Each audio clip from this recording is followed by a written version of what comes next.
I thought, who am I? I'm not on camera. I'm just, I'm a well, cartoon chick.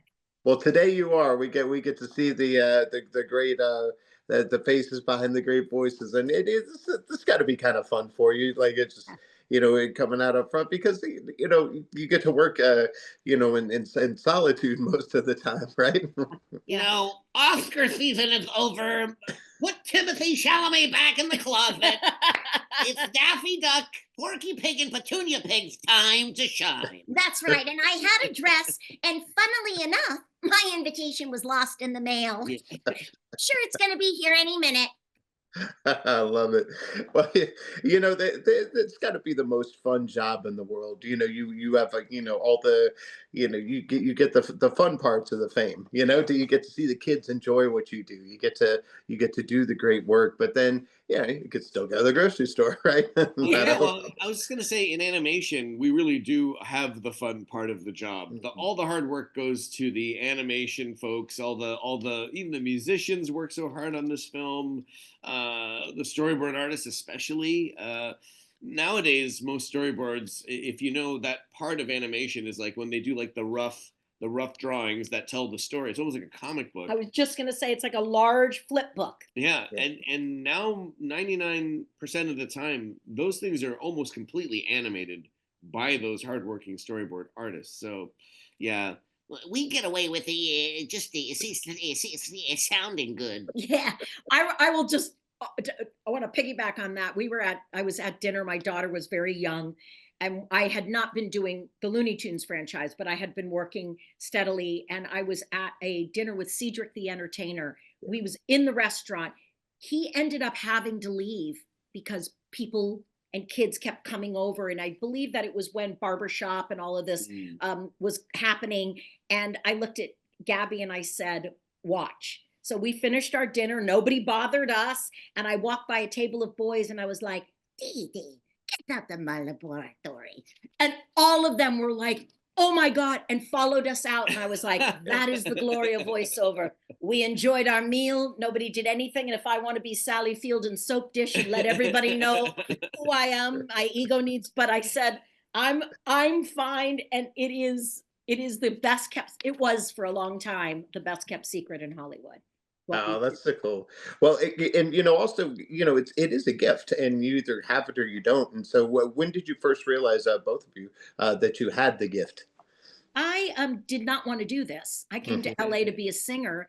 I was invited by agents who saw me do stand up, said you should do this, and I went on an audition for Steven Spielberg, my first audition for Tiny Toon Adventures, and I did not want to be there, so I wore a ball gown and army boots. That I did not want to be there, did not want this to happen. I wanted to be a singer. And when I walked out, he looked out of the booth and he said, you're very good and you should do this.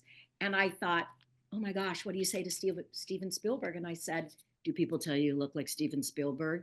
And he laughed, said yes, and closed the door. And that is when I believed, not that I was talented, but that I could do it because somebody that I admired greatly told me that I could. Who better than right? The producer and the creator of Tiny Toon Adventures, and that was 88, I think 80s, late 87, 88. And then I just have been kind of floating along. And when I met Eric, he was well into his career, but that as an Uber driver, and I said, "Demo, do you like European music? There's an Evian in the back seat. Did you like it?" I started out in animation as an artist and kind of fell into it that way. They told me that I could make more money speaking into a microphone than drawing on a piece of paper. So I broke all my pencils and never looked back. Yeah, that's so cool. I'm sure when people figure out who you are and what you do, they probably try and do some poor version of some kind of animated voice too. It's always good, actually. It gets nerve-wracking a little bit, where it's like, that is very good. You don't have an agent, right? Yeah. Oh, I can help you do that. Here's not my email, and please contact me, and I can. No, but Eric is being bashful. He could do anybody that he was drawing, and he was drawing in Canada, and he could do any voice of the character that he was drawing. And somebody said, not you could make more money. I'm sure that was it, but that you're Yeah. wasting your talent. And when I first worked with you, what was the series at Nickelodeon? What was that? Oh, Tigray. At Tigray. Yeah. And he walked in and I thought, oh, okay. Okay, this is wow. And then he was nice on top of it, so nobody could punch him or anything. I love I that. owe a lot of people money, is what she's saying. Yeah. So what kind of advice do you have for people that want to follow in your footsteps and do what you do? Because it is, very specific, but also it seems like the best job in the world.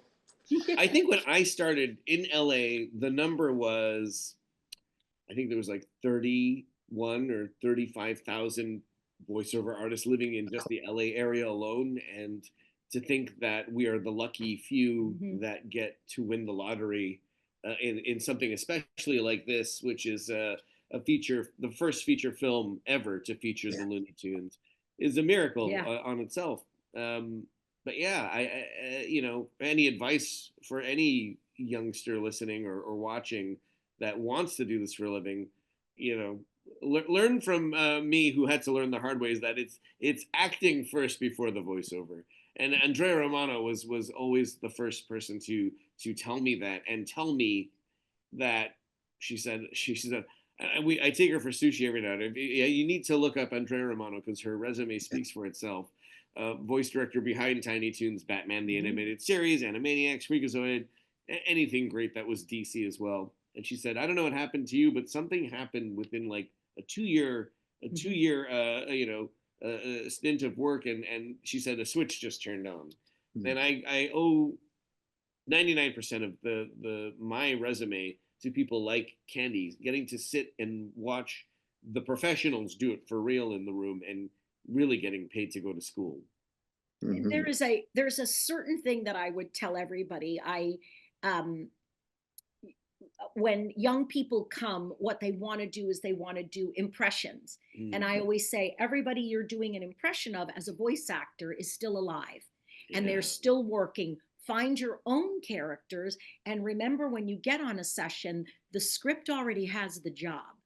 So your thing is to bring yourself to it and say the words that have passed all of the tests of the studio. That script has the job, and then you on a pass two or a three, if you want to change up some stuff, you Mm, can, but always honor what's written because it's had to go through many machinations in the studio, standards and practices, and all those lines. And some dang writer worked his butt off to Yeah. write that.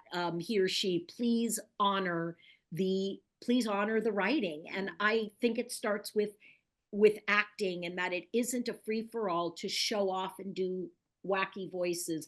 There's a story to be told, and you've got either 11 or 22 minutes to tell it. mm. Yeah, absolutely. Well said. And this movie is special too. Of course, the reviews are in. It's everybody's loving it, and I know all the kids are going to love it. So, what was it about this? Because I mean, you do tons of work. If you look at your resumes, what was it about this particular movie that's just so special to both of you? I think what's special for me is that it brings back the 1940s into the 2025, and that it has this level of slapstick comedy.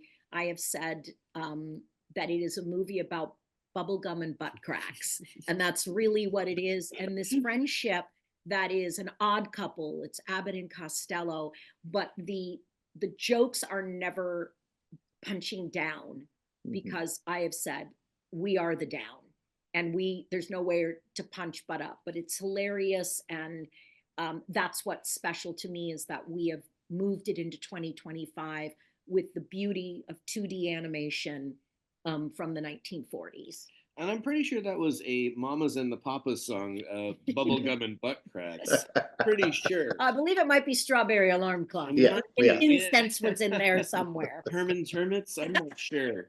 But yeah, again, history in the making with this one being Yeah. a standalone Looney Tunes film without the help of basketball players or AI. I like to say, and in their purest form, it's one of the famous pairings of Looney Tunes. Aside from Coyote and Roadrunner and Sylvester and Tweety, we had Porky and Daffy shorts before. So any hardcore fan will love to see them together again, and any new fans will will watch this and hopefully trace back to any of the old and original content that may have come before it. Yeah, it sounds like we'll get a sequel too. We're hoping, right? I mean, if David Zaslav is watching, we would love a sequel. An origin story. Yeah.